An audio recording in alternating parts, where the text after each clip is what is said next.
Bonjour tout le monde. Phileas vient de recevoir quelques jolies choses et de les mettre en ligne sur son site. Il faut absolument que je vous parle de ça et surtout que vous puissiez le voir. Ces petites boîtes orangées renferment la nouvelle Pira de chez Yanis Tirou, aussi connu pendant longtemps comme Picolibri. En farfouillant un peu dans mes archives, je suis d'ailleurs tombé sur des photos de son tout premier modèle que j'avais acheté en début 2013. Une Scutatus en ébène et en loupe d'amboine. Gros coup de vieux et séance nostalgie. Cela fait donc au moins 7 ans que ce monsieur fabrique des modes, et surtout des modes en bois. Recherche de design élégant, toujours fabriqué en France, il a poussé le mariage du bois et du métal à son paroxysme. Ce sont des matières nobles. L'exemple parfait a sûrement été la Pira, son modèle le plus connu je pense. Ça doit dater de 2014 de tête, et c'est, encore de tête, le premier mode en DNA 30 que j'ai eu entre les mains, peut-être même l'un des tout premiers à la sortie de ce chipset. Cette Pira était diablement belle, menue et performante. Parler comme ça d'un modèle ancien, ça fait du bien. Et c'est donc cette Pira qui fait un retour en 2020. Une belle mise à jour si on peut dire. Quand on commande des modes d'exception, un des moments magiques auxquels je prête toujours une attention presque maladive, c'est la première ouverture de la boîte. Il s'agit souvent de modèles qu'on attend longtemps, soit à cause de la disponibilité, soit à cause du prix, qui nécessite des fois des ajustements temporels. L'émerveillement dans mes yeux, quand une belle pièce en bois arrive dans mes mains, ne peut pas être retranscrite. Mais elle est là.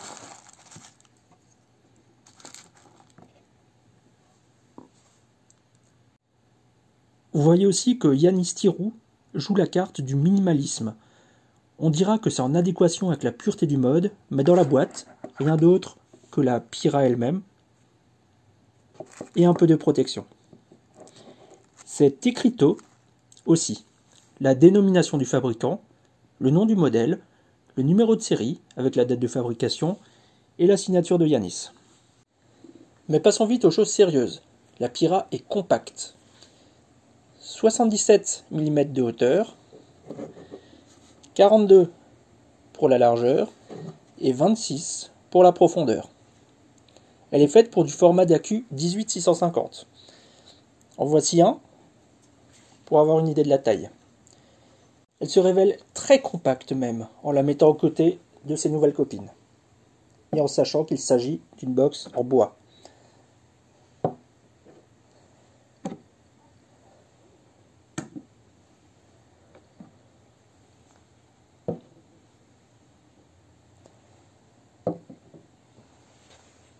Elle est surtout disponible en 3 modèles. Le mot modèle est un peu faible d'ailleurs. 3 essences de bois.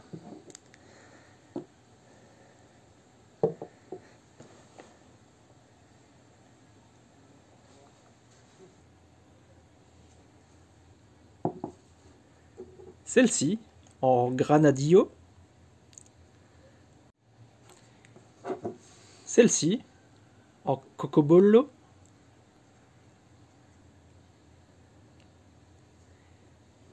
Et enfin, celle-ci en blackwood,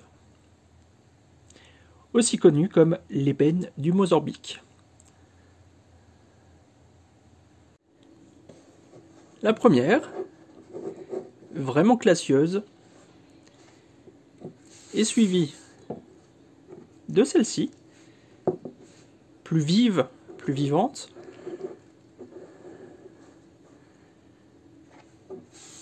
faisant opposition à la sombre sobriété de la dernière.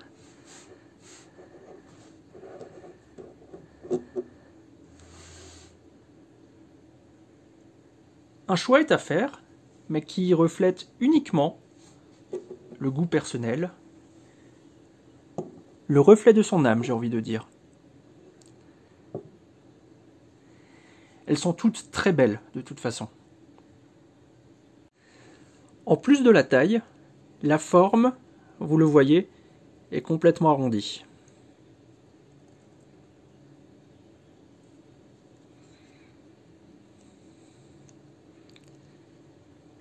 À l'arrière, nous pouvons entrevoir le tube pour accu, par ces petites ouvertures. C'est un rappel surtout de la Pira d'origine. Notez que ce modèle est un tout petit peu plus petit, de 2 mm. C'est pas grand chose, mais au moment de l'utilisation, ça se fait sentir.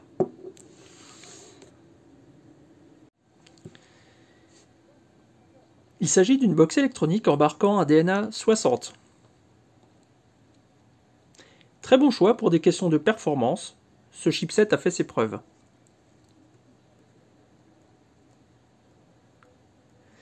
Il n'y a cependant pas de port USB, comme vous avez pu vous en apercevoir. A priori, ce choix est fait pour garder une ligne absolument parfaite. Il y a souvent de la place pour un USB, mais la réalité c'est que c'est assez moche. Imaginez la petite ouverture là, franchement, je m'en passe parfaitement. Cette faceplate, regardez, elle fait toute la hauteur de la box. Et le point caractéristique de la Pira. On y trouve le switch, absolument flush, très agréable. On entend le petit cliquetis. Il fait 10 mm de diamètre. Aussi l'écran, très lisible et qui est équipé d'une protection. C'est un DNA 60 Big Screen. Comme vous l'avez vu précédemment, tout s'affiche vraiment parfaitement dessus. Ce combo d'éléments, outre l'aspect esthétique, fonctionne très bien à l'utilisation. On retrouve les boutons de réglage plus et moins sur le dessous, encastrés dans le corps. Je pense que ces quelques gros plans vous permettent de voir le niveau de finition de la Pira.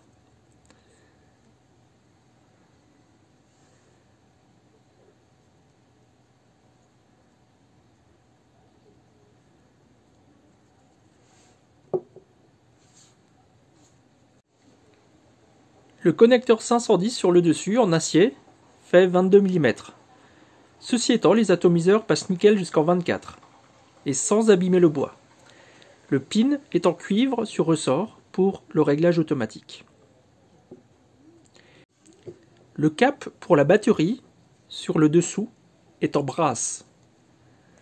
Il s'attrape bien pour un vissage-dévissage.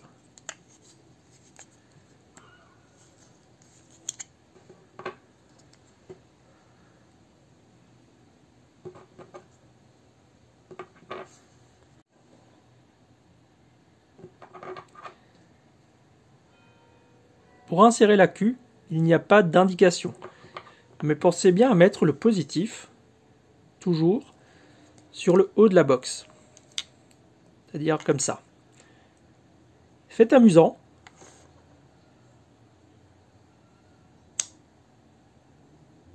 Un aimant semble maintenir la queue en place.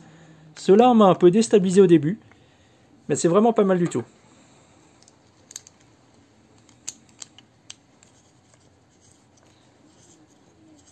Ça vise bien, ça n'accroche pas.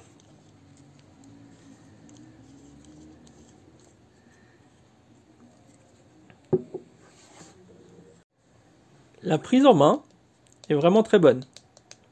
Le doigt qui tombe sur le switch. La taille réduite aide beaucoup. Habillé d'atomiseur en 22 mm ou en 24 mm, j'utilise pas mal ces deux-là. Le look est classieux.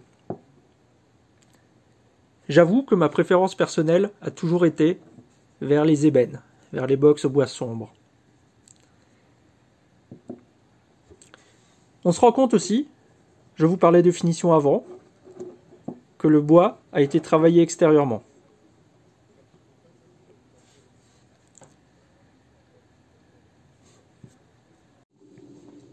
Avec ce genre de box, c'est toujours très compliqué. Le prix de 450 € pour cette Pira est élevé. Je le sais. Je sais aussi que ça se joue toujours, absolument toujours, au coup de cœur. Ensuite, on se régale devant un aussi joli travail. Et au bout d'un moment, dans le monde de la vape, j'en suis persuadé, on est tous tentés d'avoir chez soi une pièce d'exception. Pour le plaisir, pour l'utilisation, et allez savoir, pour la collection. À très vite.